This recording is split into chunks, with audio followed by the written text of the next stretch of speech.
world wakes up, a brand new stage, new promise written on the page. We solved the cracks, turned a new age, tore up the script, got out the cage.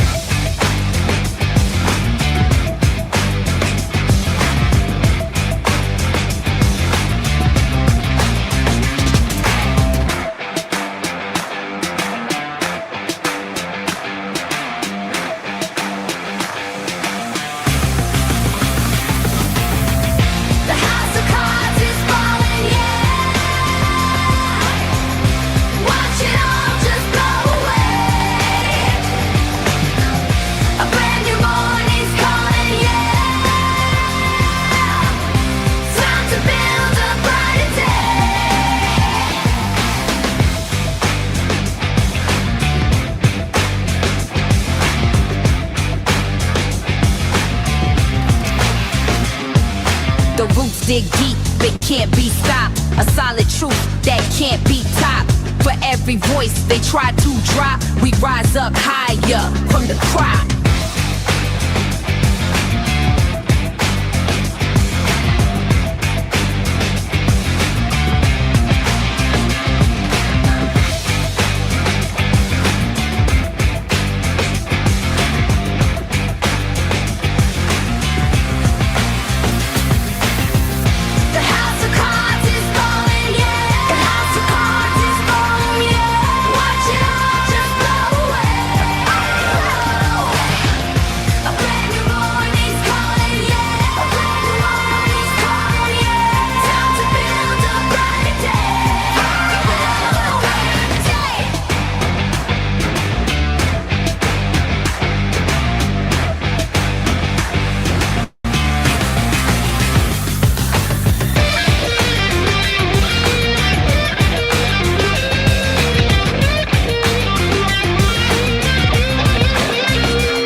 Just the beginning.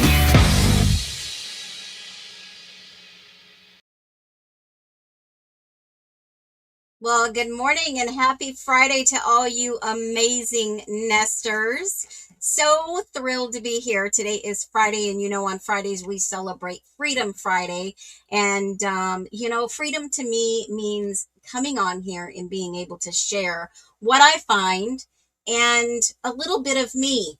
And I know you guys all share a little bit of you every stream, but this is going to be the best Freedom Friday, absolutely, because we are going to talk about Freedom Friday, 4th of July celebration planning in the nest today. How many of you are ready to celebrate the 250th anniversary of our country? Drop a 1 if you're ready to get into this stream. I've got some fireballs. I've got some fun. I've got some amazing content. So I am happy to see everyone here. Nona Ryan, are you ready to celebrate? Dina, how about you and your fur babies? Rebecca, good morning. Hi, everyone. Yes, Caleb, thank you for being faithful by joining us this week. Installment of Freedom Friday. Yes, I'm your host, Phoenix. We come here to find truth and welcome in, and I have a lot to share. Realize, analyze, welcome, welcome. So if you haven't seen, tomorrow I am doing a Phoenix Talks war room kind of style, and it's going to be at 1 o'clock Pacific Standard Time tomorrow. I'll go ahead and share that real quick with you so you see that. It is going to be who the evidence points to in the Idaho 4 crime. Nesters only, live Saturday tomorrow at 1 p.m.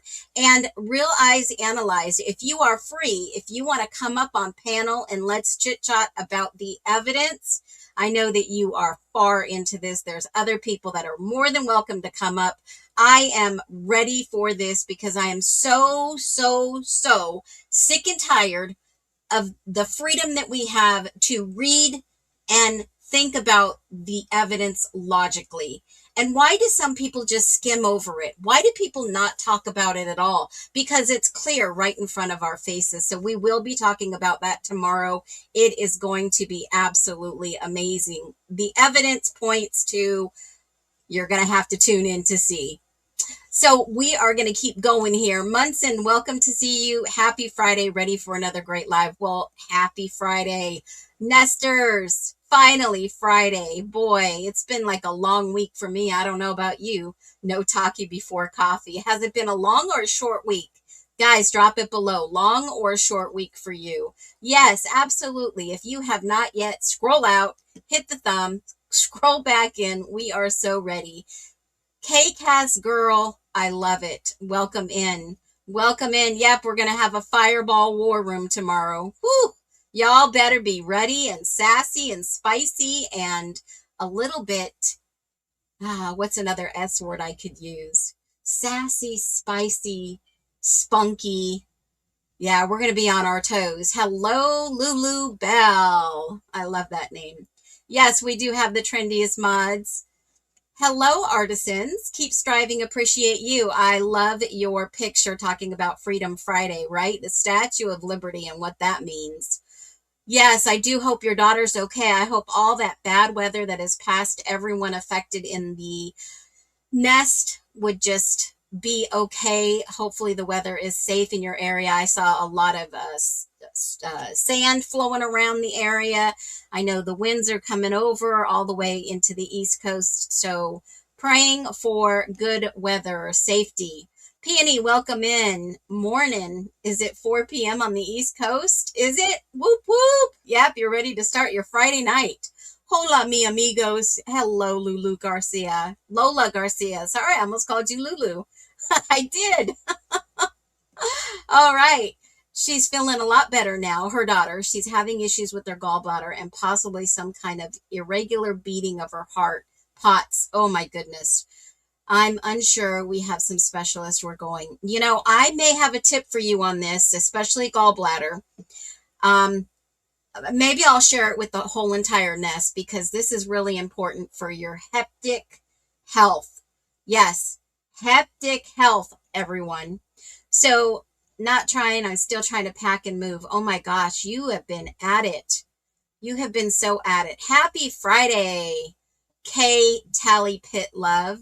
Let me guess, you've got a pit bull and I see your picture. We love fur babies around here.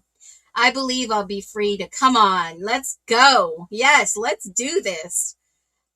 Short week. This month is flying by. I know. And this is the reason I bring up the 4th of July celebration, because we do have fur babies. People have some great recipes. I've been seeing a lot of things on the TikTok and YouTube about freedom, and we're still a couple weeks away. So I don't know how you spend your 4th of July, but I've been trying to plan my 4th of July a little bit better. Long a week here, no talkie. Long here. It's been long for me too. I don't know how. But man, my stomach has been a mess ever since, I'm going to say it, ever since a few months ago. And a lot of you know that I had food poisoning, not once, but twice. I found out the source, and it was actually some recalled Sam's Club meat. And I do Instacart from time to time if I'm busy and I'm doing things and I forget. And the Instacart person pulled me not organic beef. They pulled regular beef, and I made the mistake, and boy, did I pay. Now, I'm not big on organics. I do the top 15, I shop around the perimeter of the store I have for 20 some odd years. And from time to time, we like to get a few, store-bought treats, but everything I usually make is homemade. So it's going to be hot where you're at. It was 104 in the garage. That's freaking hot. Don't go in the garage. I had to jack up my freezer to make sure it stayed freezing. She has stones, but sure, no infection. Good. She's changed her diet. That's awesome. But see, here's the deal. These doctors are not going to sit down and talk about how to clear the heptic pathways. So what happens to our bodies is it just builds and builds and builds over time. By the time you're 30 and 40, and if you've not changed your diet or you're not eating fruits and vegetables, and I mean more vegetables than fruits, then that pathway is not going to clear. It keeps building on top and on top and on top. And if you can't clear that fat, your gallbladder is going to create stones. It doesn't know what else to do with it. It doesn't know how to clear it. All that green, I could talk about 3 other key items that will help clear those heptic pathways. And don't stop taking any medication your doctor has given you. You can talk to them about it. Add 3 simple things into your diet that will change, even if you are on a statin. They don't sit down and talk with you about that. I could get really deep into this and give you my 2 cents. But remember, as a classically trained naturopathic doctor, it is important to watch what we're doing in our modern day lifestyle. And it will affect blood pressure. It will, if your liver is not working the way it's supposed to, it is going to back up your entire system. Think of your body like a bicycle, guys. This is your metabolism. This is your methylation. This is your detoxification system. Think of it like a bicycle. Just until recently, science has understood that now it looks like a tricycle. But think of your body like a bicycle. You got one chain running the back tire, one running the front tire, and it works in unison so that you could go. If something's stuck, that bicycle is not going to go. And we don't realize this until we are way deep into the thick of it. Now, in the middle of a crisis, I always, even as a classically trained naturopathic doctor, I always recommended to follow your doctor's advice. If you are in a crisis, you're going to need that medication. In the middle of using the medication, change your lifestyle, change your diet. Juicing is a great option, right? Juicing, pulping, that's a great option. But you know what? You can eat unlimited cucumbers and not gain any weight. They're water. They're going to clear all that pathway out. You can have choline. Choline will help clear all that old stuck, stuff in our livers that builds years over years. So, and the only other time that you will need to do something, they'll remove it because that's all they say. You can live without it. But I'll tell you, packed full of stones and weight gain is a sign that your liver is not functioning. Your gallbladder is not functioning. After you lose your gallbladder, and you know this, Dina, as a retired nurse, once you lose your gallbladder, your liver has to break down all that bile. And it's horrible. I always recommended, enzymes and, just other things, a stone breaker, even if your gallbladder is gone. So I want to do this. We're talking about 250 to celebrate our freedom. Freedom is getting the information that you need, trying different things out. So let's get into this. What are you going to do? Are you going to do fireworks, food, freedom, family, history, music? What does America mean to us in 2026? That's the vibe I want to put out there today. Do you guys do We usually don't do fireworks because of our fur babies. They get scared, and please be mindful of those fur babies. Yes, please definitely do. I think of America, Americana, warm, patriotic, fun, community-based, a little bit of history, a little bit of nostalgia, a little bit of food, family, music. And that's what it means to me, right? Freedom. And on my Freedom Day, I'm going to make this little recipe that I've been thinking about making to add more protein into my own diet. And here is a great recipe, high protein turkey balls with cottage cheese to take to your meal with your family if you're going to share. Now, we're just taking a breath real quick. We're stepping out of the heavy case files for just 1 minute here. And we're talking about something really big. Food, right? I mean, turkey, we live off turkey, fish. We'll have red meat once a week. But we are, salad people. We are veggie people. And this is an easy freaking recipe, y'all. This is probably the easiest recipe that I put together. And you can eliminate the breadcrumbs. You don't have to keep the breadcrumbs in there. And let me make this a little larger in case you want to grab a screenshot. Let me see if I can get myself out of there. Let's see. Nope, that's not going to work. Here we go. That's probably as good as it's going to get. So, you want to use lean ground turkey, 1 cup of cottage cheese. I usually buy the big cottage cheese at Sam's or Costco, 1 egg. And even if you have leftover sourdough bread, which sometimes I do, sometimes I don't, I'll ground those and use breadcrumbs all year long. I'll throw them in the freezer, grab breadcrumbs. It's not that bad. You can use gluten-free, absolutely. But if you want them, it's not necessary. I so agree. And that's why I said Parmesan cheese is better fresh if you can get a little, square. And garlic is great to help clean out your system. And onion. And most of the fitness experts out there will tell you garlic and onion needs to be in every single meal you eat.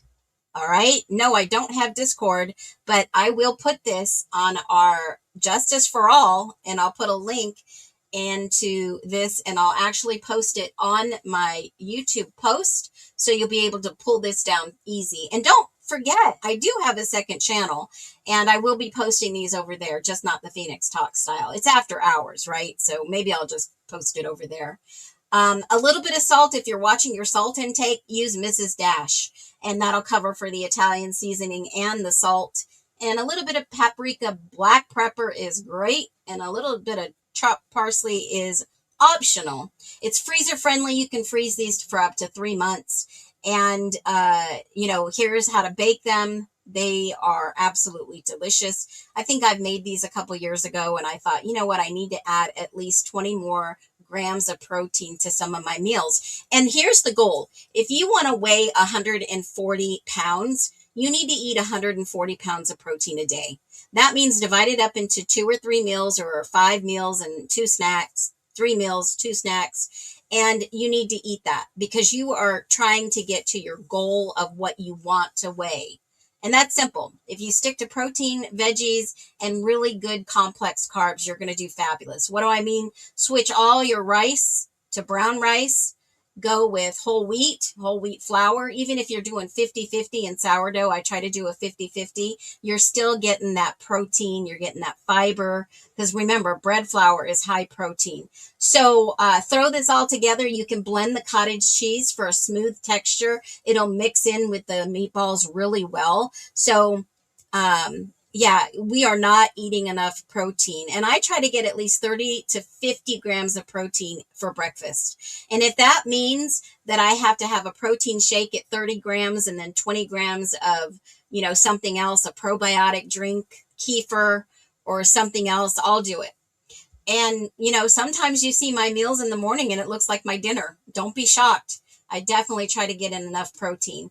And you bake those up, make sure the internal temp, if you don't have a thermometer, you can find some cheap on, Amazon, what have you, and bake them for 18 to 22 minutes. And then you can broil them for 2 minutes to get that golden top. Yum. You can serve them over zucchini noodles. You can actually make some sourdough and make a meatball sub. Yum, with marinara sauce. Throw them in a salad with roasted veggies, or you can do a Mediterranean salad and throw some meatballs on there. Absolutely yum. And if you can afford to eat a 500, 600 calorie meal, throw them on there. You're going to get at least 60 grams of protein. So enjoy this. Definitely enjoy this recipe for 4th of July. Talking about food and all that good stuff. And when it comes to freedom, we have the ability to free to speak. And I want to bring it to your attention. There is a program, and listen to this program if you get a second. This is freaking wild. I saw this the other night. I said, I'm going to share it. Now is the time to share it. Let's listen. Free speech is precarious. It is easy for the government to suppress it, and there will be strong temptations for the government to suppress it. History shows that whenever authoritarians assume power, free speech is the very first ideal that they will try to curtail. Long live Big Brother! The idea that in order to protect your speech, you had to protect the speech of people who would do away with you. It's just like, what? Free speech has got to be for everybody. Hate speech is bad. There's no question about it. But the problem is not the speech, it's the hate. I think the question of what we should do and what we should be allowed to do are two very different questions. Unless you have the ability to voice ideas, you'll never hit on the correct ones. The most deadly natural disaster in the history of the Western Hemisphere. Somebody just called it, and they were run out of town. You don't need protections for speech that supports mainstream views. We need protections for minority viewpoints. He is the newest face of defiance in Hong Kong. We value the idea that we are going to tolerate discomfort in the name of allowing people to have the potential for revolution. This was a cell like mine, who sleeps in democracy, wakes up in dictatorship.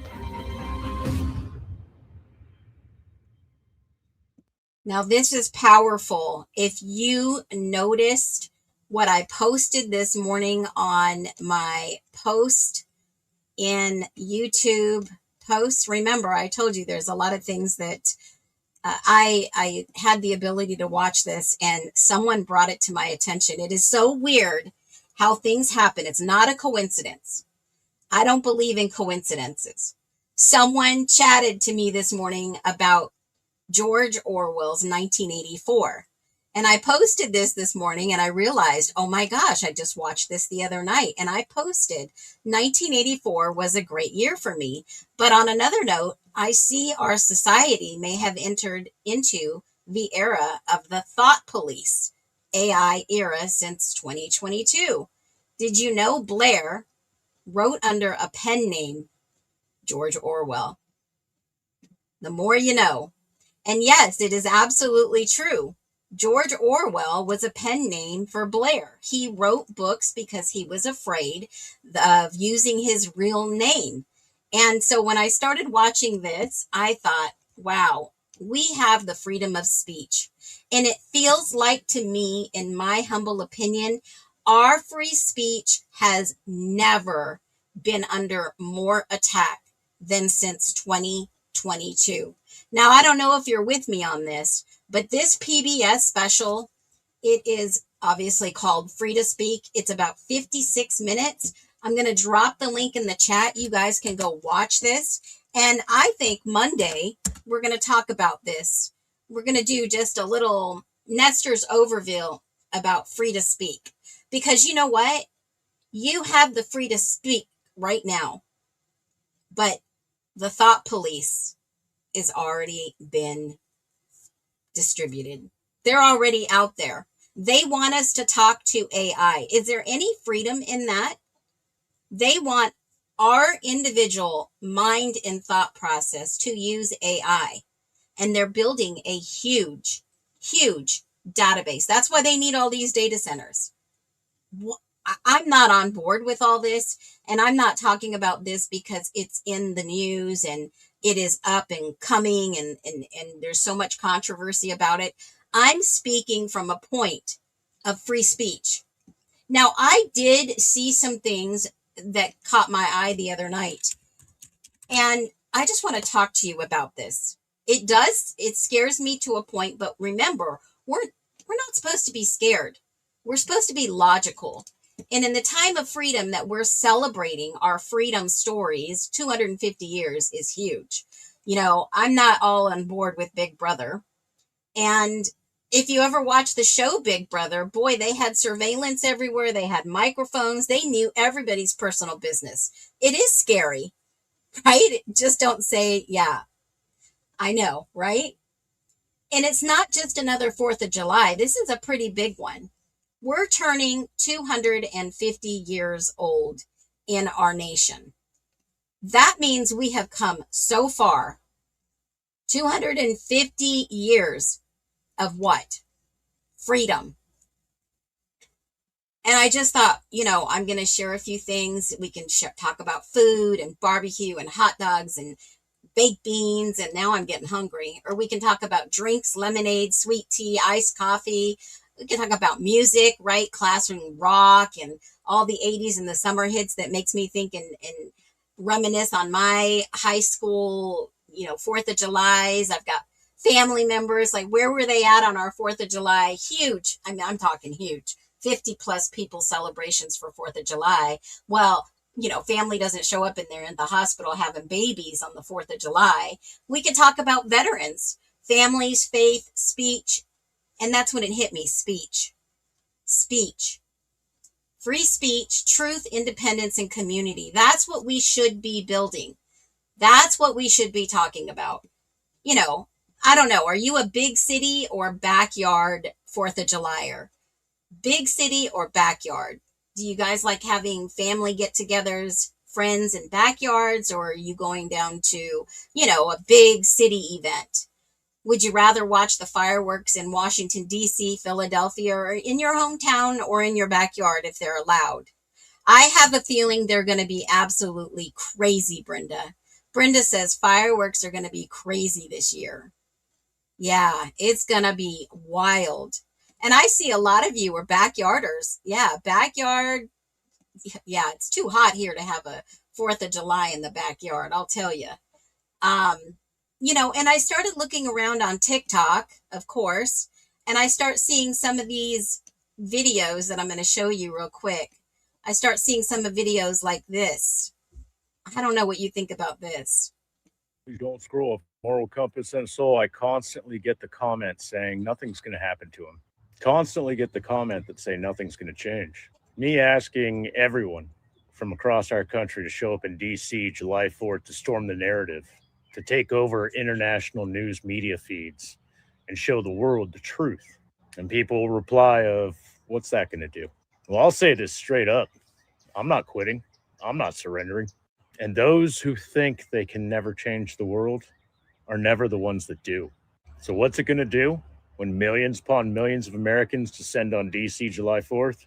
The goal is to storm the narrative, to flood the international news coverage with actual Americans and actual patriots, to tell the world that the majority of Americans do not stand behind this pedo POTUS, this guy that is making stock trades based on every single policy decision he enacts, and is suing our own government to give him direct access to our treasury like his own personal piggy bank.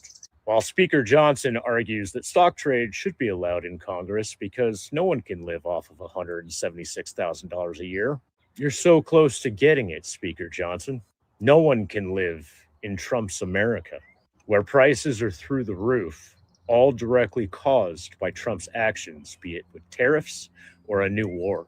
Everything that Trump was arguing against Biden or the radical left, he is doing in real time. Every single pain point he got MAGA people at rallies to yell and scream about, Donald Trump is actively guilty of doing. So I don't care if you're a Democrat, a Republican, a leftist, a lib, or like me, an unaffiliated independent. Show up in DC and tell Donald Trump to go. Gotta make it a time. Okay, so you have people like this that are sharing their right to free speech against the government. And, I don't know what the rally is going to be. 7 days in DC. I don't have 7 days to go into DC. I don't know about you, but, using your voice for your own political agenda, this guy seems to be maybe a little bit part more on the left side.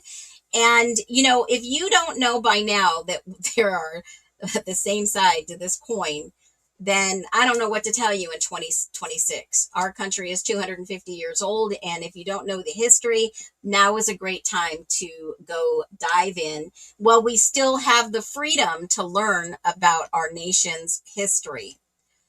And I don't have time for a history lesson, but I do have time to share a little bit about something that is really close to my heart. The freedom to get on the internet and share your thoughts. Now, I'm not talking about hate speech. I'm not talking about getting together and being a rousy rebel. I'm not talking about anything like that.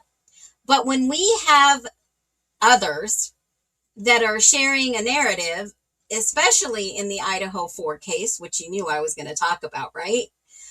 I am hesitant to believe, obviously, everything we see. We can dig deep. We can go dive. We can learn about all kinds of different things. Well, we still have the ability to on the internet, even though a lot of these old articles are scrubbed.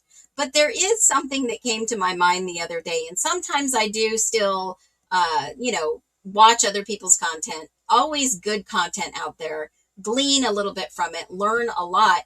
And there was a video that was played the other day. And this is just an example of you having the freedom to go and research something on your own, because we are just waiting for somebody to tell us or talk to us about something in regards to the Idaho 4, right? We want others to tell us what's out there, what's going on. And the other night on Birdie's stream, a lot of people know who Birdie is. He showed a video, Man Who Knows Koberger Speaks Out. And let's just watch a clip. It has been a long time. And I thought it would be interesting, now knowing what we know, to go back and let's see how this gentleman who claims to know Brian Koberger speaks about him. I'm not sure who this guy is. I saw this as I was putting the poll up, actually, as I exited out of the live chat. I'm like, I'll use that as a high mind find tonight. So here we go. Let's check this out. Left Washington a grad student and is coming back to the inland Northwest, a suspected murderer. This news came as a shock to people who knew him, and some are now speaking out on changes in his behavior and his personality that push them away. Tonight at 6, Esther Bauer has new details from a father who says both his kids grew up with Koberger. Esther. Well, guys, we now know the suspect's family lived in Pennsylvania. The dad I spoke with says when news broke of an arrest, his family was in shock. They still are, and just want justice for the victims. Quite a few times, Koberger was actually in my house, and it's, that's a pretty frightening thing to know. Because Tom Arntz says his kids went to school with Koberger in Pennsylvania. He said some things are a little odd with him. He was always like he had to be like the number one person in the room. Over the years, his kids noticed changes. Tom says he used to be around 300 pounds, then lost a lot of weight, and that wasn't the only difference. My son said he changed a little bit and he got pretty aggressive with him and mean to him and stuff, and my son broke off relations with him. He just never seen him anymore. The last time the Arntz family saw him was when Koberger was working as a security guard at a local school a couple years back. When we talked to him there, everything seemed, normal. He was polite and everything. It was very, very weird to hear this stuff. Washington State University confirms he was a PhD student at the time of the alleged murder. And Tom adds he was smart. Very intelligent. And then, he would explain things in like a really odd way that had to be really sophisticated way of explaining stuff. There is still so much more to explain and understand in this investigation. It's unsettling for Tom to think about how this person who they knew for years could have killed these 4 students. Just insane. So that gave a little bit of context to what I'm going to talk about next. There was a actual article, right? There was an actual article on this guy that I went and researched. Now, one thing I will say is that, this is the actual video from this website. You can go ahead and I put it into the chat in case you want to see it for yourself. This was uploaded on January 23rd. No, it was updated. Oh, man. It was updated, but it's out there on the internet, folks, right? And here's one thing that really shocked me about this article. in the article, it says that this guy is 27. And I did a screenshot. Let me see if I can just find it real quick. It says this guy is 27, and we're supposed to believe someone who sits here and says this with his own free will while wearing a U.S. Army hat. And I thought to myself, why would somebody with the U.S. Army hat, right? We're supposed to trust what people say. And I'm thinking to myself, why would the article say that he's 27 when this guy looks about 67, right? At least he looks about 60. Yeah, maybe younger. I don't know. Let me just throw this back up here so that you're not looking at nothing. And I thought to myself, who are they trying to fool? And I mean, you can go out and type the name Tom Arntz. You can go out and look and see who this guy is.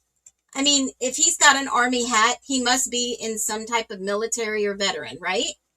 So I thought, you know what, I'm just going to go ahead and I'm going to look a little bit deeper into this because we have that freedom to dig, dive, whatever you want to say, sleuth, armchair, whatever you want to say, right? So I did a little bit of research. This guy is a ex-intelligence guy, and, you know, he's not 27 as the article stated, and there's so many things wrong about this. Just wrong. And I thought, I wonder who else is going to look this up to vet to see if this guy is telling the truth, right? And I thought, this is really interesting. How many of you guys went and looked for yourself at anything that you've seen this week? I mean, how many? Seriously, drop a 1 if you've actually went to go verify or vet something that you saw on the news, in the news, on social media to see if this jives.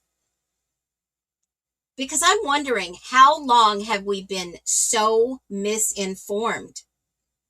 How long?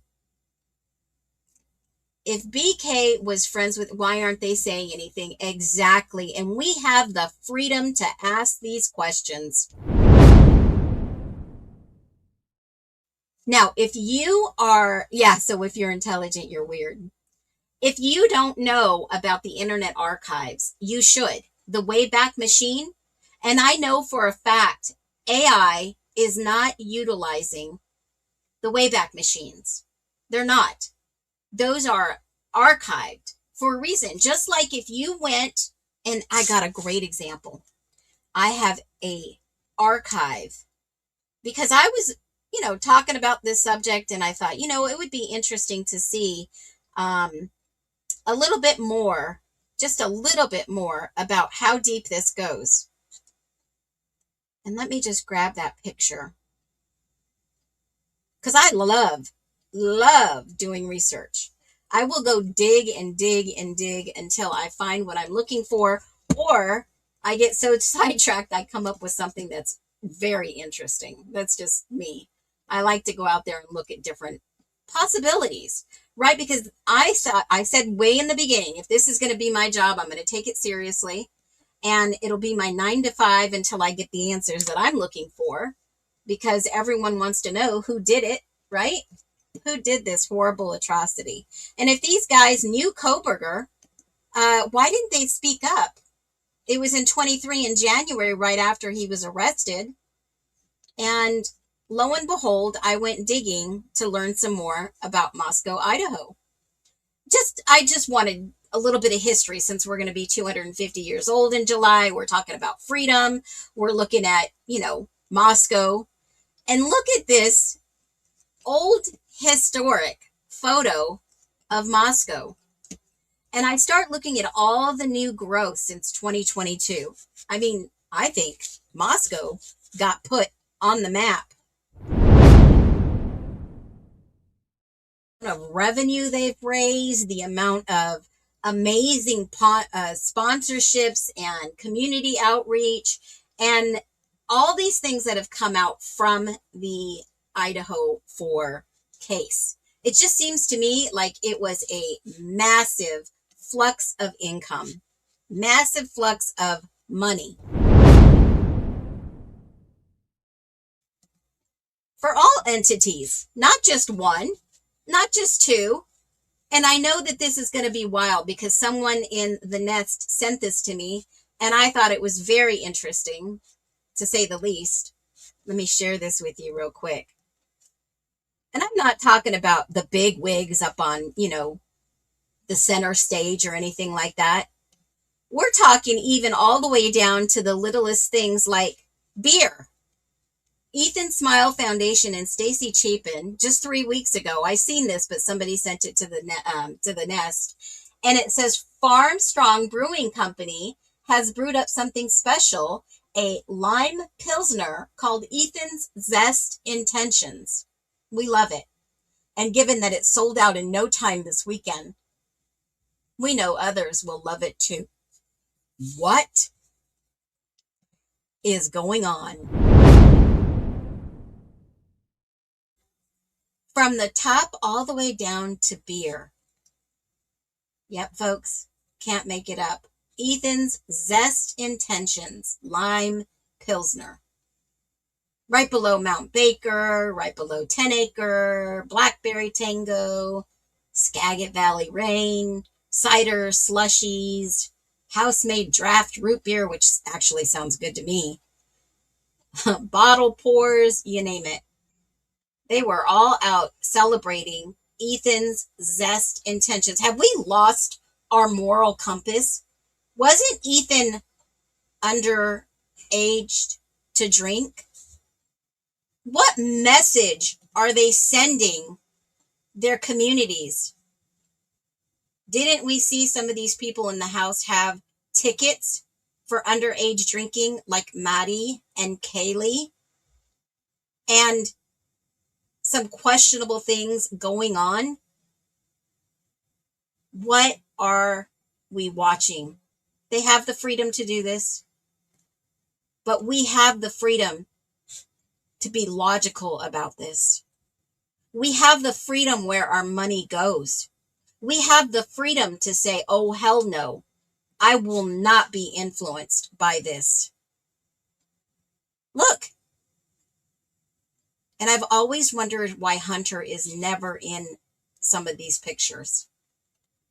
We know they're older now. It is crazy. And I don't want to say it's a grift. People have the freedom and the right to do what they want in their spare time. But to me, we have lost some moral compass in the name of money. So I know that, well, the country celebrates 250 in a few weeks. They're going to have fireworks. They're going to have drone shows. Modern America, hot dogs, hamburgers, protein turkey balls. Last day, lake day, parade day, country music, classic rock, apple pie. I mean, you could name all the things. Chips, right? Barbecue clothes. You're going to see people in red, white, and blue. You're going to see all the social media promoting, just continuing to promote. And I know that we live in a country where we have the freedom. But I went to go look for anything for the 4th of July, like funny comedy to share with you. And I found nothing but ads. You gotta have this for the 4th of July. This is the Buc-ee's America 250. You gotta have this. Look, you gotta have a mug. So you're gonna tell me that you don't have no black cat? I know capitalism is still alive in America. And people... Vince, we were Jesus. Right? I just thought, how can I find... I mean, some of these are really great social media, right? Oh, buy this, right? Buy this. And that's all I see anymore on my feed on TikTok. That's all I see. Oh, and this is a good movie, by the way. Smoke.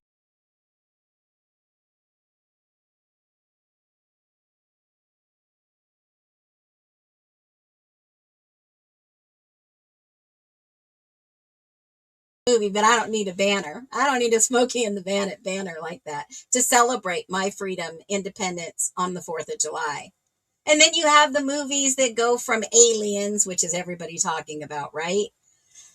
I don't know. I've seen a lot of wild, crazy things. Even the 4th of July is canceled. Listen to this.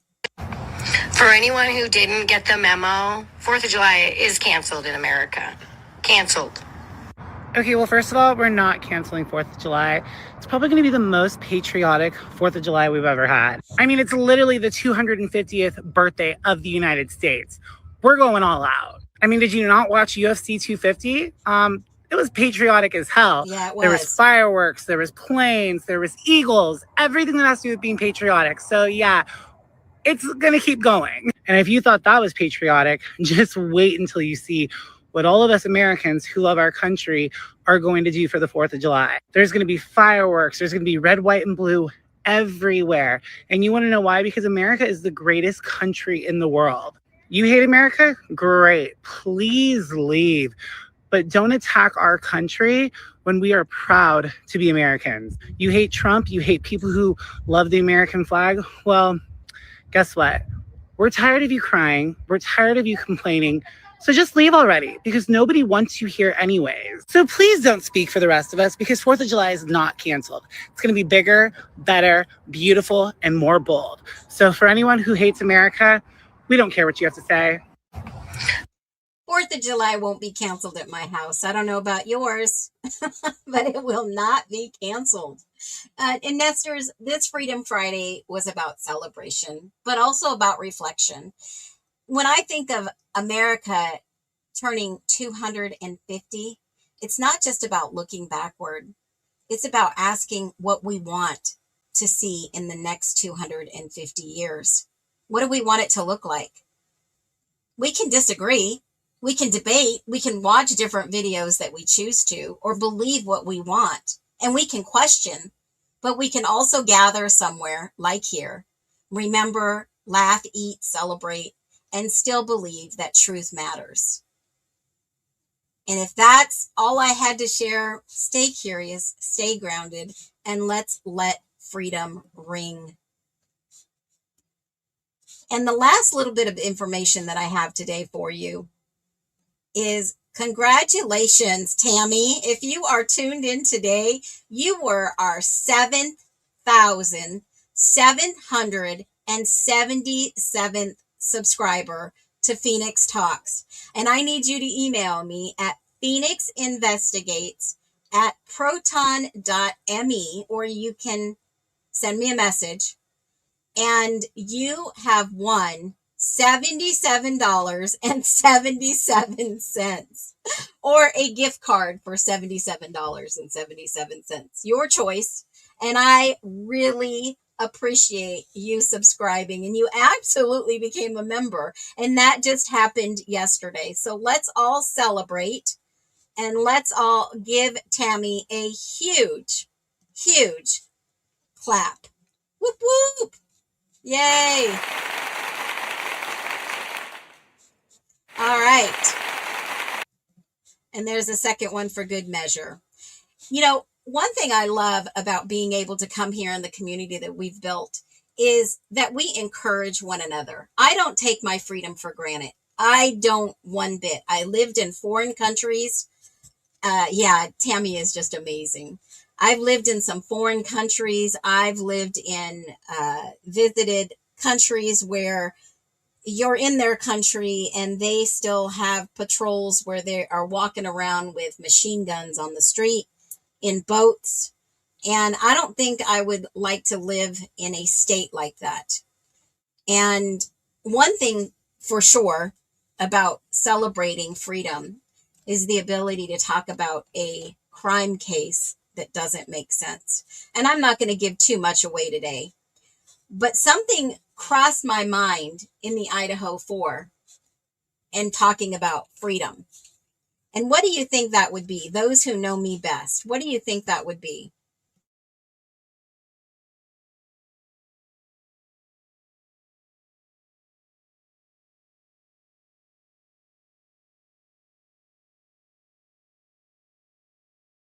Because this is where my mind went. Powerful Friday freedom in the Idaho 4. When the public is asked to trust, but no one is allowed to see.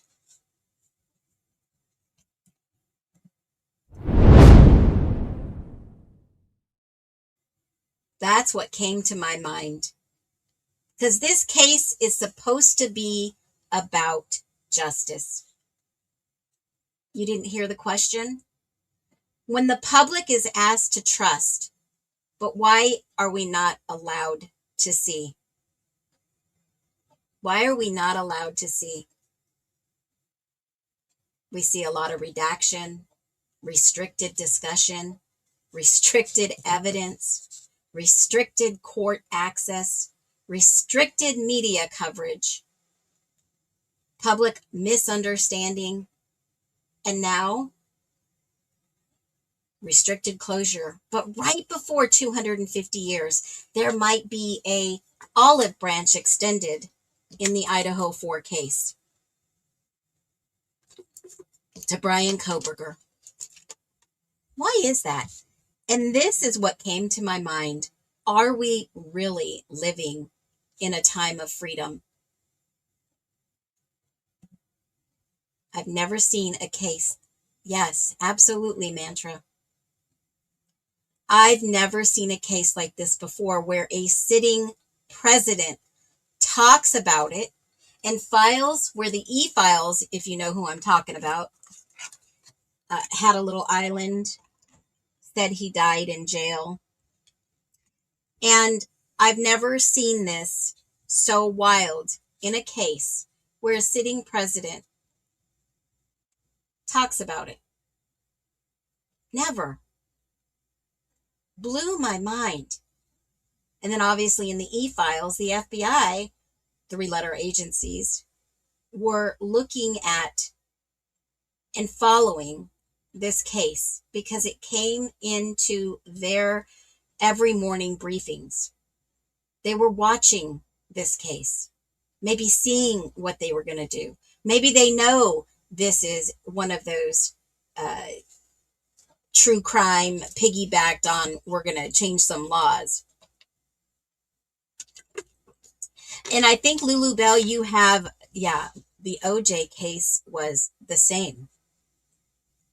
Gag orders, national security that hinders our freedom. How? And since we're talking about Freedom Friday, Nesters, come on.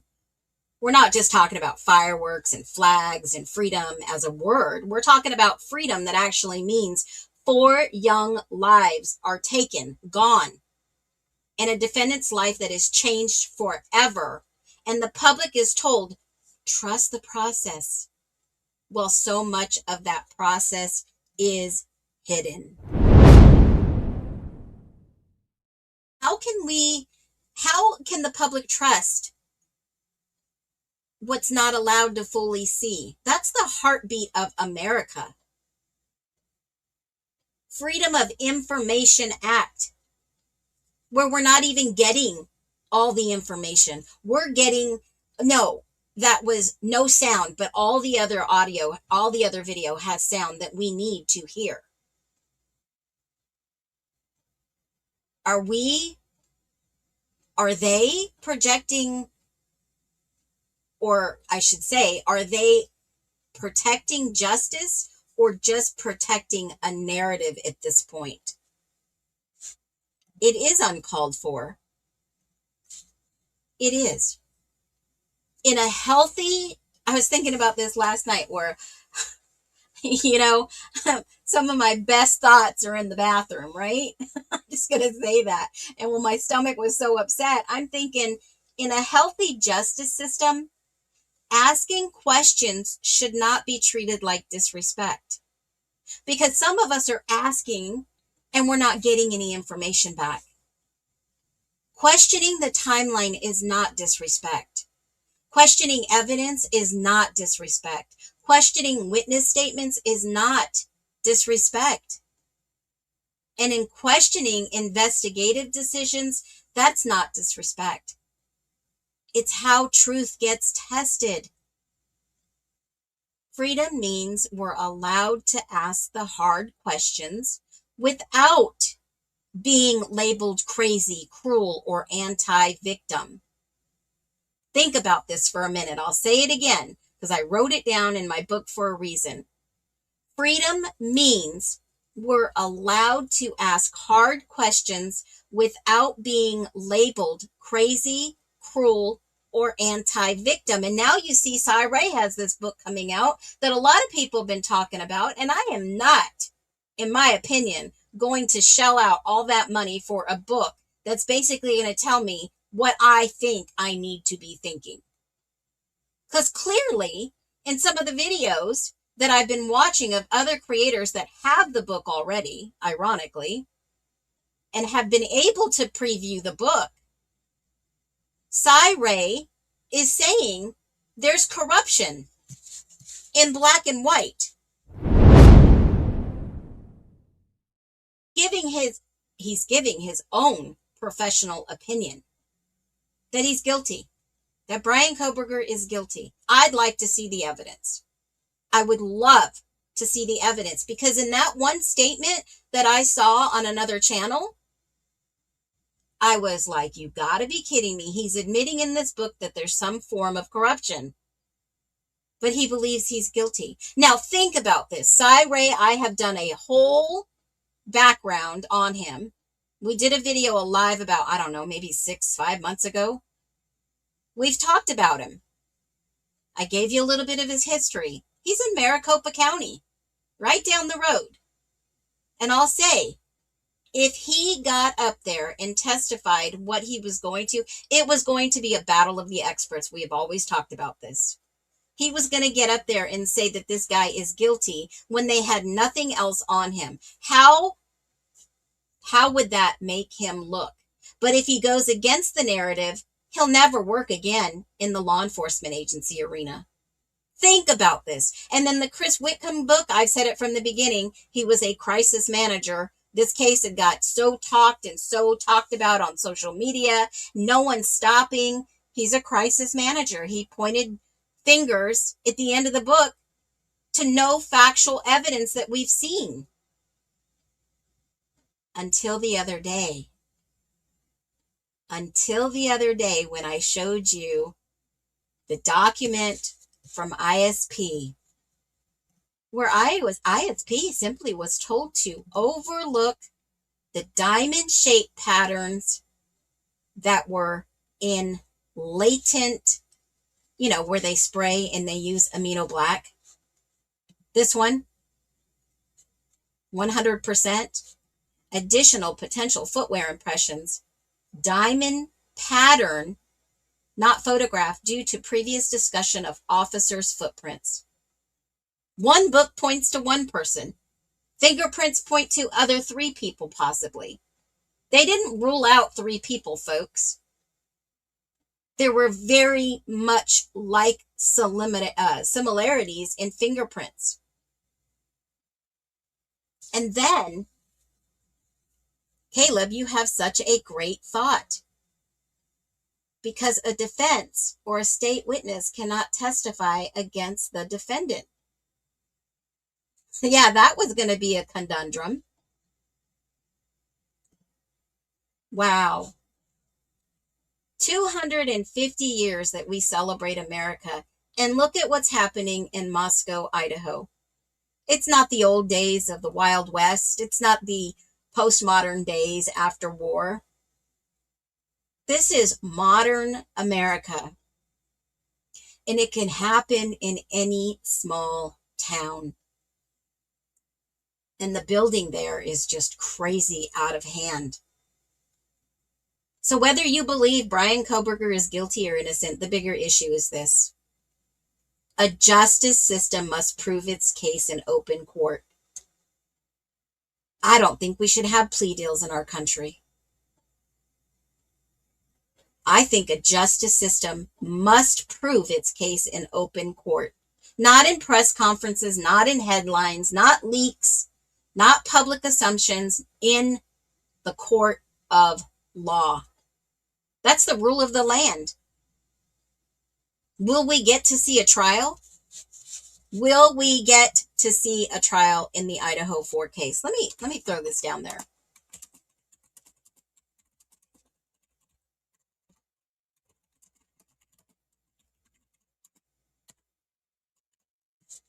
Should the American people demand that we see a trial, that we see the proof, we see the evidence?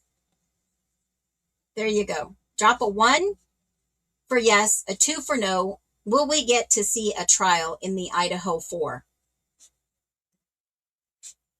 What are your thoughts?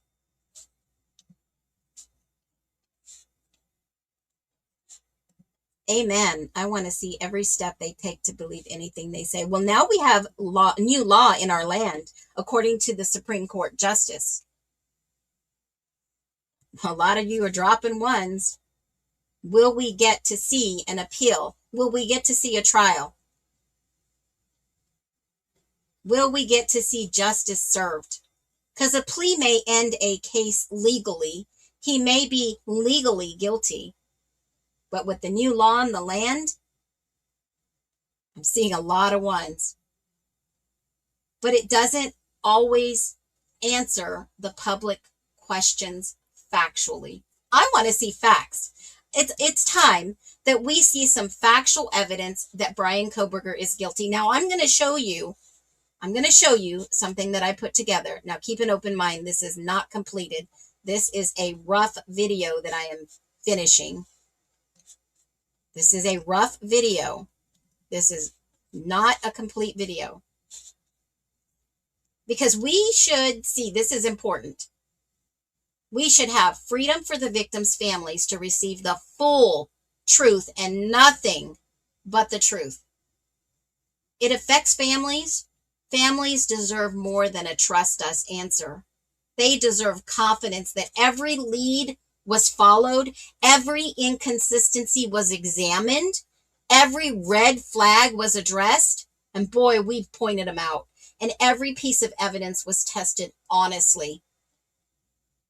Justice for the victims should never mean accepting an incomplete explanation. I'd like a 1, but my gut says 2. Then put a 2. Put a 2. Kathy in Z-Zone just posted something about a possible appeal in the future. Absolutely. It was unconstitutional. It was unconstitutional in my opinion. Per se, it's not testifying against, it's answering questions. Yeah, you have the right to confront your accusers. No, never ever will a trial be held. Will he be exonerated then? That's a great question. Will he be exonerated? So 86% of you, I'm going to stop the poll in 5, 4, 3, 2, 1.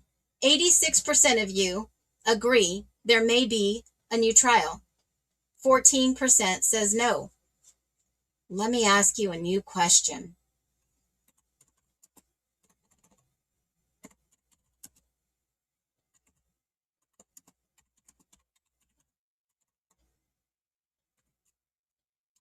I'm just going to put an abbreviation real quick. 1 for yes, 2 for no. Will BK be exonerated? What do you think? Yeah, it was way past constitutional. Unconstitutional. What do you think? Do you think BK will be exonerated? His lawyer in the beginning, that was the first thing he said. I cannot wait for my client to be exonerated. Will he be exonerated? Wouldn't it be great if we were to question every evidence, especially Hitler, Bill, and the cops, the detectives? Let me at him. Woo! We got Mad Dog Dina on the rise. I want them to feel what Bryan felt for 3 years behind prison. Wow. Will he be exonerated? We should have freedom from the media control narratives. I know it's been going on for centuries. That's a huge point to talk about. The public was flooded with the car, the sheet, the phones, the route, the timeline, the scary criminology, and the incel angle, right? But we've been asking for a year and plus. Don't ask, it's already settled. That's what they tell us. He already signed the plea agreement. It's not freedom, that's narrative management, people. Narrative management. So if you think he'll be exonerated, drop a 1. I think a real trial with a non-biased corrupt judge, he would be exonerated. Probably. This should have been dismissed if they had no evidence and no proof. They would have looked like fools, but it is what it is, in my opinion. So I'm going to stop this poll. 5, 4, 3, 2, 1. 67% said he will be exonerated. 33% said no. That's close. I mean, I think if we had probably 100 and 200 people in here, it would be a different offset poll. But 1, he'd have to overcome the corruption. Do you realize the fallout? Absolutely. Maybe a quiet exoneration on the back end out of the public eye. I mean, that's interesting. This is very interesting. So let's get into this. I'm going to show you a clip. Remember, this is just a working video that I have. And we're not treating like this is like a conspiracy, guys. Freedom is not just the right to speak when everyone agrees with you. It's the right to ask questions when it gets uncomfortable. And this video might make you feel a little uncomfortable. Fair warning. And in the Idaho 4 case, there's still some uncomfortable questions that haven't been answered. Questions about evidence, witness, timelines, what was sealed, what was skipped, what the public may never get to hear. So right now, we're not here to attack anyone. We're not here to accuse anyone. We're here to do what people, free people, are allowed to do. And that's ask questions, demand transparency, and keep searching for the truth. They should have been, but how did they know that they even lied at that point? You've been MIA, but no, I have not. I will not. I will not purchase Cyray's book. What if BK uses his past studies to exonerate himself pro se? Possible. Absolutely possible. Wait till you see what I have in store for you. Now, I need you guys to have the best nest open mind when we watch this video. This is going to be very important. It is a working video. I still have to edit a couple of it. But I went back to my working document, which I'll show you that too. I am only going to show you a little bit of it because I am still updating it. And my document rocks, guys. I've always been, and I don't know if you know this, I used to own some training companies back in the days. And one of the first things I learned to use was Excel spreadsheets. 195 and get certified. I don't need to be certified in a bunch of, and I'll keep my comments to myself. All right, listen. I believe Cyray is an expert. His background, his knowledge, working with the government, working with LE. I'm telling you, that guy's an expert. But in order to continue to work in that career field, you have to be in on the narrative, in my opinion. If he can't just come out and say, yeah, there was corruption, but he's still guilty. He's got to follow the narrative. Yeah, life experience certifies us all. I agree. I don't get why Lana went off. Yeah. Yeah. We should be, if we're for America, everyone should be in for America, our justice system, guilty or not. All right, listen. This is something that really boggled my mind. I went back to the beginning, and I'm going to share my screenshot with you. I'm going to share, well, actually, let me grab the file. I'm going to share my file with you. All right. I haven't shared this ever before in my timeline, and believe me, it's freaking wild. Now, I will say this. Let me share my window. Here we go. My timeline rocks.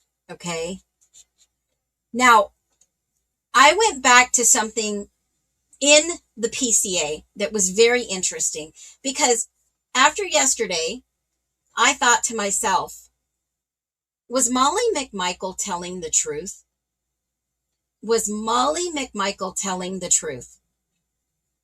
And I thought, well, I'm just going to go verify and vet and check a couple things, because when that video came out of her, I was like, I don't know if this person could be telling the truth. Is she truthful?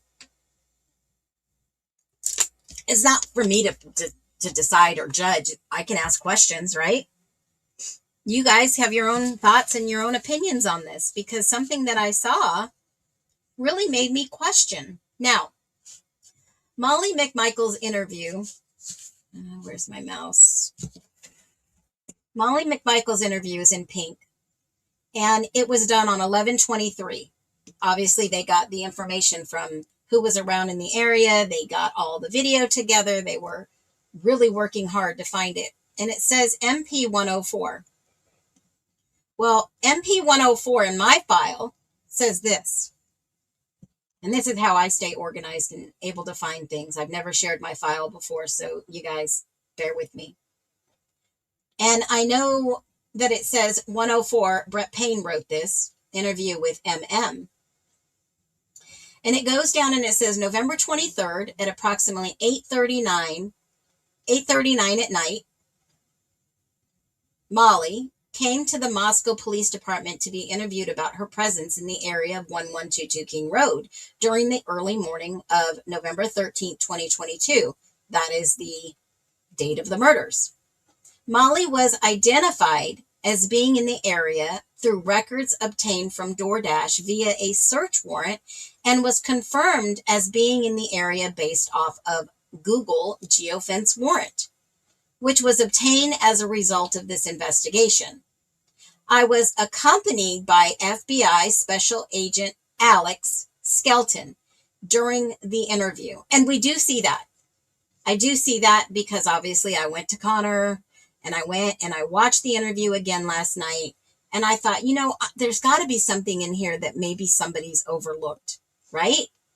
And you can go over to Connor. All you have to do is type in Connor, Idaho 4, and his little dog will pop up, that you reached his channel. And he's got the interview with Molly.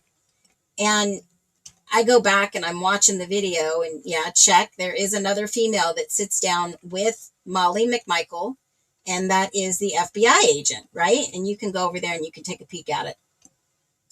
And I thought the FBI was prepped to go and have her sit there and interview her.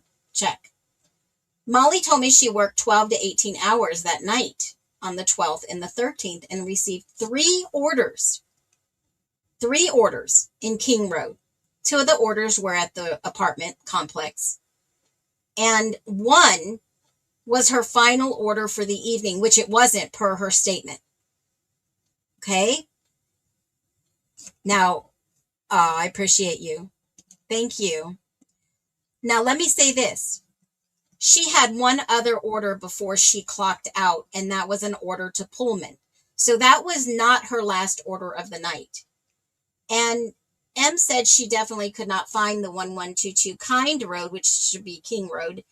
At the address, the number was hidden by the porch light. Now, we know, from pictures that we can see clearly the 1122. I don't know what she was looking for, or maybe at a different angle she was lower than the elevation of the house. I don't know. But she says that she remained in the area for approximately 15 minutes. M also stated her Google Maps told her to park behind King Road. Behind King Road. And it's possible to work that many hours. And why I say that, Caleb, is because when you work like that, it's flexible. You could work 4 hours, work 4 hours, work 4 hours, clock out. And it is possible to actually work 18 hours in a 24-hour span. Only if you're M stated she initially parked in front of 1122, but could not, her maps told her to go behind King Road. M stated she initially parked in front of 1122 and could see a female in the top left window of the 3rd-story bathroom. Now remember, Payne is writing this. He knows the layout of the house. Molly doesn't. M said she saw the female duck a couple more times in the same window, and she would duck down when M looked at her, which we've always said has been odd. M then said she drove back to the back parking lot. Now, if she pulled up in the front, she's saying she couldn't see the 1122. She pulls up in the front. She can't see the 1122. So she goes in the back, and then she's, saying in her interview, I didn't go down there. There's no path. It's, lit up. I could see maybe there was some entrance. Then she says she goes in the back, and she parks in the back, and she stated she could see the back courtyard, and she noticed all the lights were on. And then her map told her to walk into the back of the house, but she didn't because there's no path. And she started to walk down the road, which runs north and south immediately to the east of the residence. M stated a tan sedan drove next to her while she was walking. M stated the male driver, there was one, and he didn't look at me. She said he was completely zoned and just drove by her. M later stated the driver was white with blonde or red spiky hair. And she also noticed the dome light in the car was left on, and later told me male was wearing a light colored collared shirt. Huh. I wonder.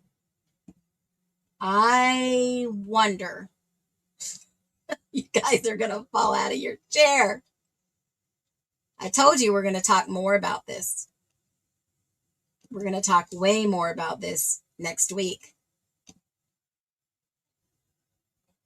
Completely zoned out, white with blonde or red spiky hair. Also noticed the dome light in the car was left on, and he was wearing a light color collared shirt. Is it even possible? Is that even possible? And of course, I went down a huge rabbit hole, which I'm still working on the video, so bear with me. Is this even a possibility? I've got more pictures. I've got way more pictures. Oh my God. What did you say? Is that Dylan? I don't think so. Is it? Is that Dylan? No, I don't think so. I just thought it was interesting. I thought it was very interesting. And we'll get more into who Gideon was.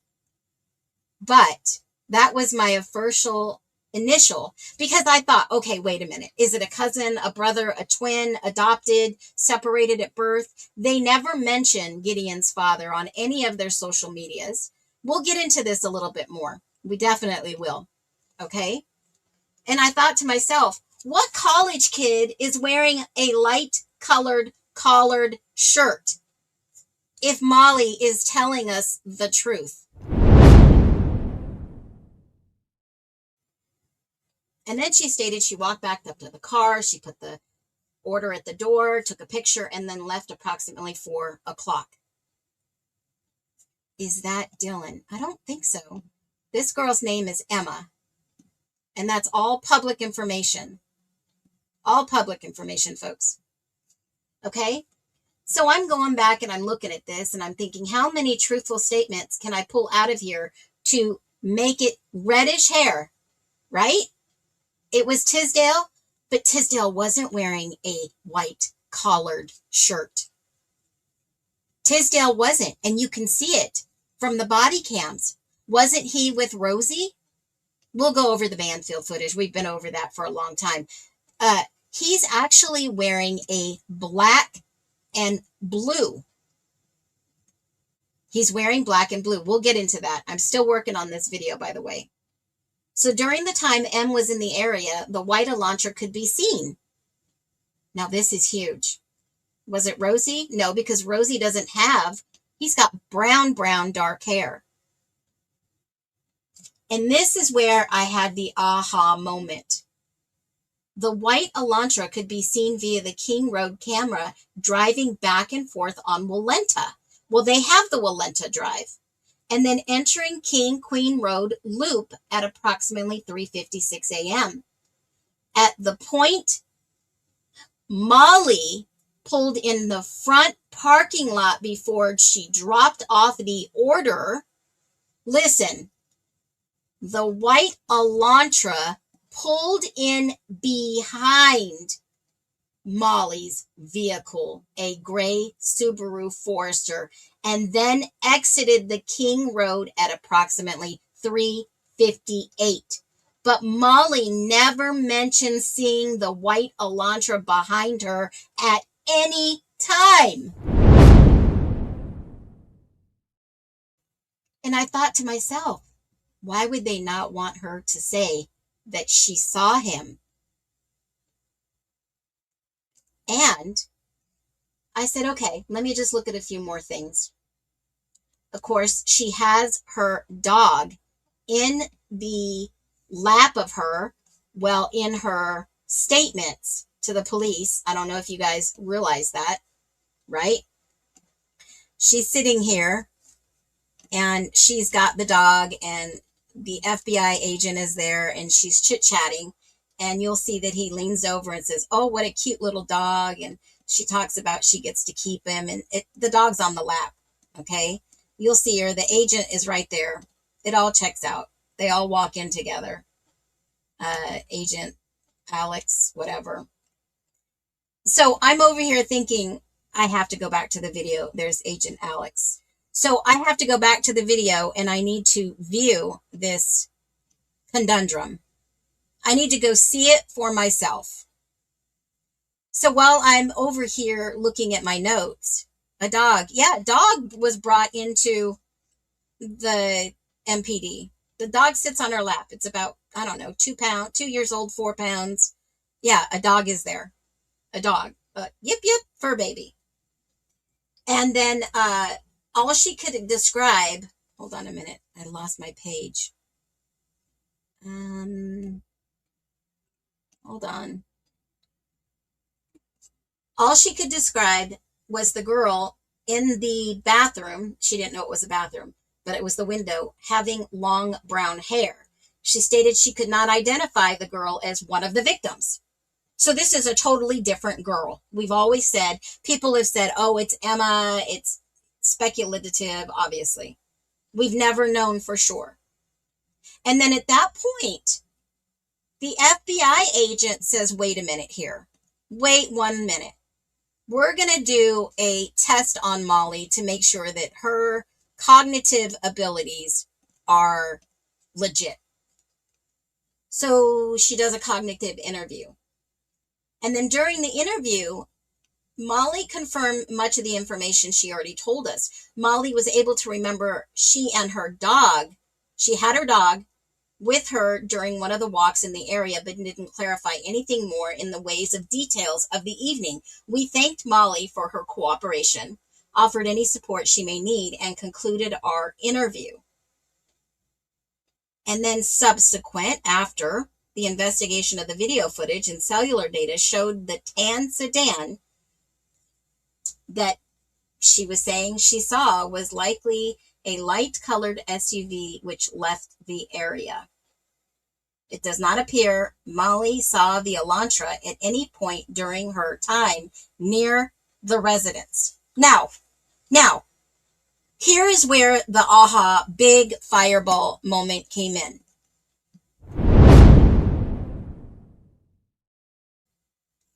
They were trying to see if they could find a witness to say they saw the white Elantra. It was never, in my opinion, an Elantra. It was the light-colored SUV. And everyone has said this looks like a crossover. It doesn't look like an Elantra. It doesn't. So, let's go to the video. And let me just look at something real quick. Let me look. No, it's not there. Hold on. There's another one I wanted to. Brian was a clean freak. And Fox News. No, that's not it. It's somewhere in my master file. Hold on. And no. Oh, there's the answer from yesterday's live. Maddie's box was in her room, and it doesn't look like it's off the wall. Remember the little box we were all looking for yesterday? There's Maddie's box. It was in my note files. I have a crime scene photo notes, and Maddie's room was right there. All right, so here it is. Let's go over and watch the video. This is a work in progress. So let me get it up on the stage. And we are going to go back and we are going to look at Molly's timeline of the events that she says. And the events, clearly, which MPD has said. And that is 47. All right, here we go. Get ready, guys, because it blows my mind when I went to go double check. And that first thought was, they couldn't place him there. They couldn't get a witness to place him in the area in an Elantra. Now, don't you think that if you are delivering, seriously,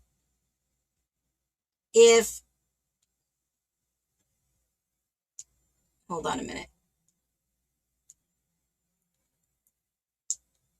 If they knew for sure nobody could put him there, and they have a white SUV car, these times should jive. So let's look. 3:56 is when I started this. Let's go. We're going to watch and observe. I took the sound off the first one. Molly's already there. This is the car coming in. The light colored SUV.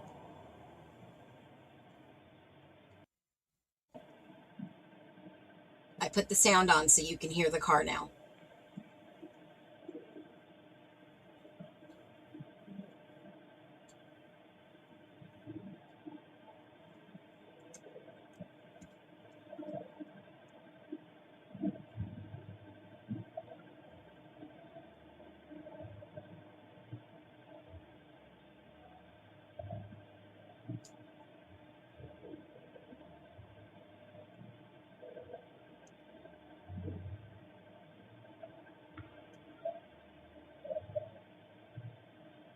Some voices in the background.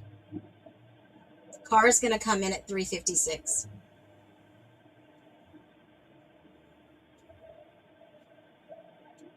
They're saying that this is a white Elantra come in.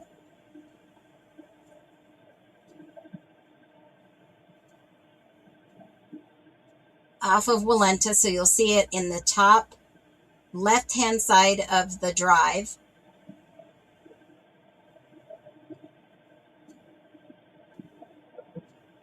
They say it comes in from Walenta Drive and enter King Road Loop. Now, I didn't see it. I don't know about you, but I didn't see it pass Walenta Drive, which is right up in the left quadrant of this screen. I didn't see it pass. So I'm just going to play this. It had to come off from Taylor.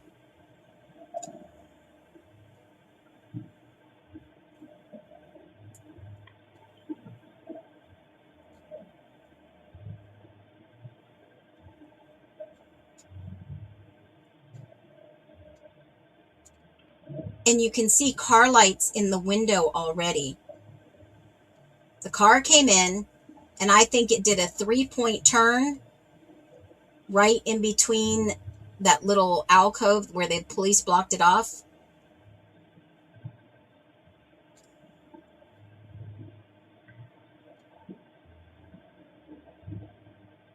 And that light on the backside, that was Molly coming back down and around. Because she's already there. Comes down and around, parks in the front, drops off the bag. You see her lights.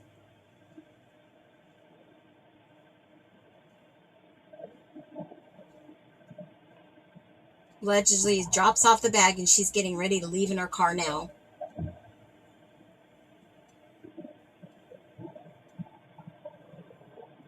There she goes.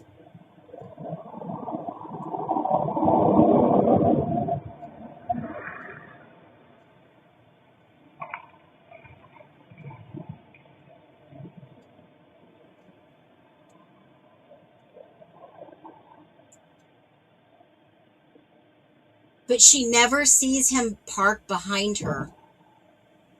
She must have parked across the street.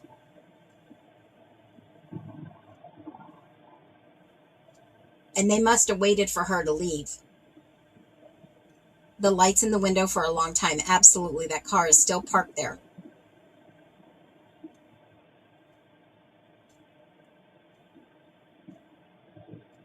That car leaves and is just creeping by. Obviously, the time is off because according to the narrative, it's totally happening a couple minutes behind.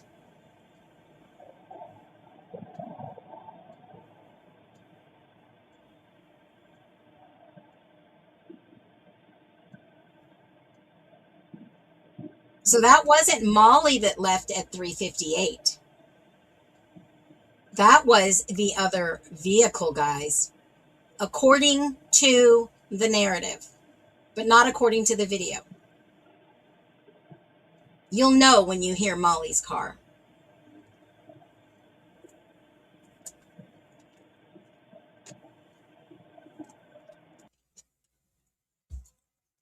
Now keep in mind, I've got to edit this, so just hold on.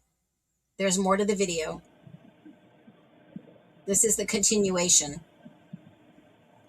The car creeps back around while Molly is still there.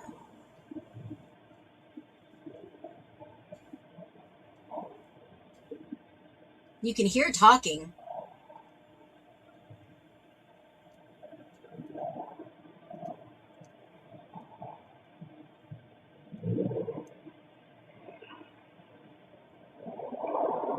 Now Molly's leaving.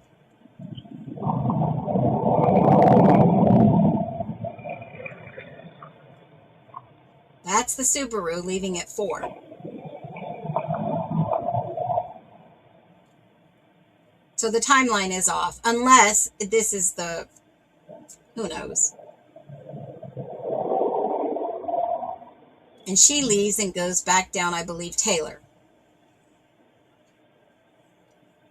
Because you never see her go up and around Walenta.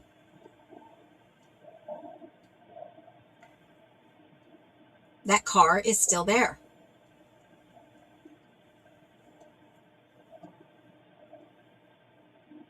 Oh, I'm sorry. I wrote my notes wrong. The car's not there. The car's coming back in a minute. I apologize. And you'll see where the car comes from.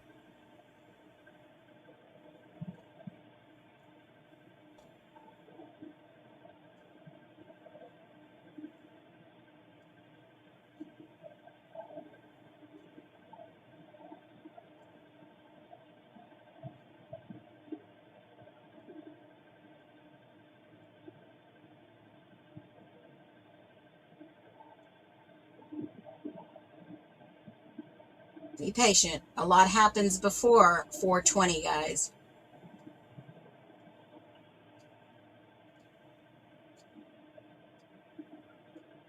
No, because the Banfield stop is at 3 something. It might. She had 2 big orders around that time frame. There's some noise.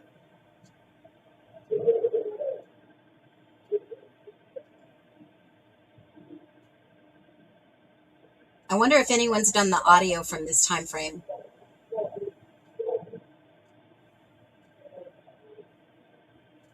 Someone's saying, get up, get up.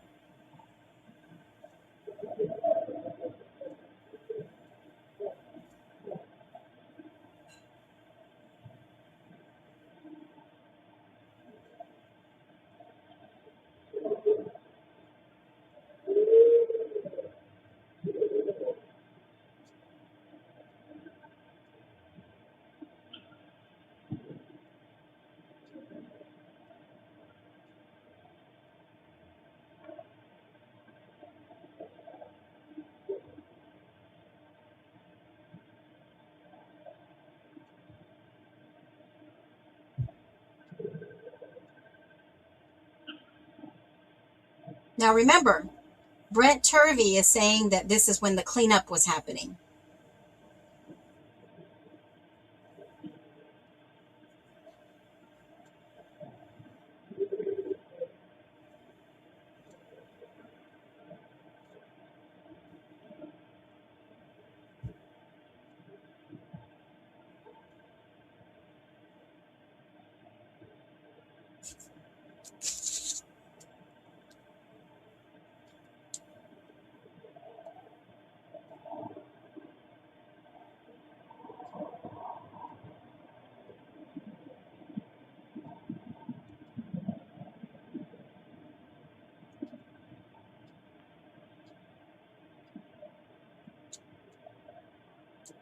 Here comes the car creeping around again.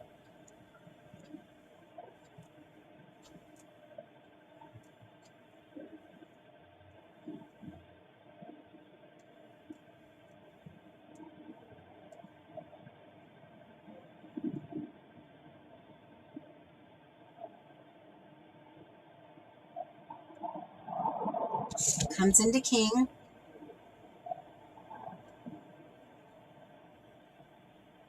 I think it turns around and it parks there.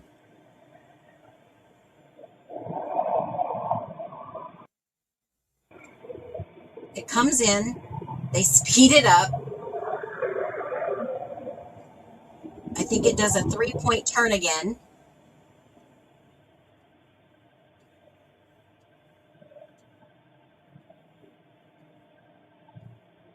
See the lights?